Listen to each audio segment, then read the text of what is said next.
Well, imagine, I get up at 3 o'clock in the morning on Saturday and Sunday to watch the rugby. Then I stay up all day. And then I have to watch the X Factor at night. Now, if I'm not earning my corn this week, I'm never going to earn my corn. So let me tell you about the X Factor. There are some really important things, I think, coming out of it. One is it appears to be commercials interspersed with a bit of music. I haven't actually tried to time them, but I can't believe it. I had 2.5 hours, of which my overwhelming reaction is that it was commercials. So the first thing is they're making a lot of money out of this, but it makes terrible viewing.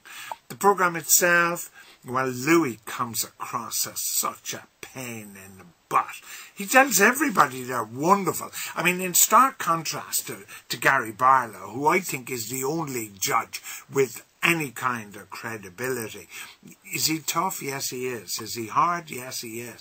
But at least you get the feeling that he is kind of ranking them in his head, whereas Louis is giving people absolutely false hopes by telling them they're wonderful and they should be on television, they should be on the screen, and they should have recording contracts and all that sort of stuff. It was pretty cruel on Sunday night when they were chucking him out. But actually, by and large, I think they got it right. Now, it was a really tough call on the women, if you remember. And Amelia, who I liked when I heard her the first time, but then when I heard the other people in that group, I thought, yeah, she's the weakest in the group. The actual group singers, I hated anyway, because I just don't like group singers. But Gary Barlow was the two women, Two Shoes. And Gary Barlow said they were like a poor karaoke act in a Liverpool pub, or words to that effect. And they were. I mean, I don't know how they got to this point, and they were brutally upset. I felt sorry for them, but I think they were way out of their league. If there was a section that I hugely disagreed with, it was the men. There was Michael, I think it was Michael. Let me stick my glasses on here and have a look. It was James Michael.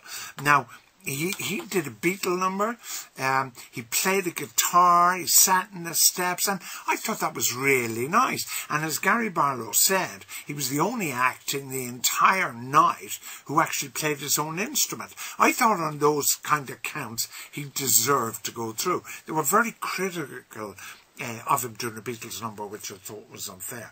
I didn't see Frankie Coccosa at all. I saw nothing good about him. Didn't like his haircut, didn't like his voice, didn't like his choice of song. But they were all waxing eloquent about him. I just couldn't see it. Now, the over 25s obviously have a huge interest in, because I think Johnny Robinson is a star. And interestingly, this is where I thought Gary Barlow got it wrong. He was very critical of Johnny Robinson. He was very critical of the way he dressed. Johnny came on the silver raincoat and sunglasses, and it could have been the toupee, but it certainly gave him a revamped hairstyle. But what I think they did was perfect. They played on the camp nature of the guy it was, and I thought it was absolutely brilliant. And it was a wonderful song. I just loved the song.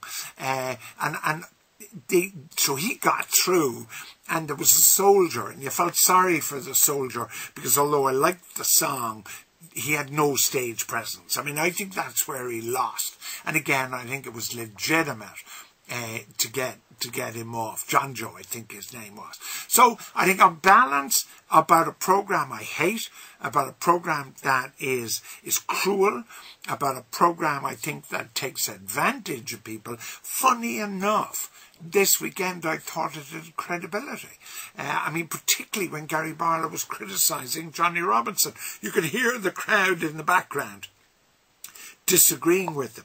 You could see that Johnny Robinson has, to me, what is the absolute key part about being an entertainer, that you can get to the crowd. And he can do that. They are still going on about this 16-year-old girl. I just don't see it, I must say. That's probably an age thing, to be fair, between, there's such a huge gulf between me and her. But I think that kind of young voice in a girl, I actually think in church choirs up and down Britain, there are probably voices like that. I just don't get it, to be honest. My money at 66 to 1 he was, had I been a betting man, would be on Johnny Robinson, and I just hope Johnny keeps going.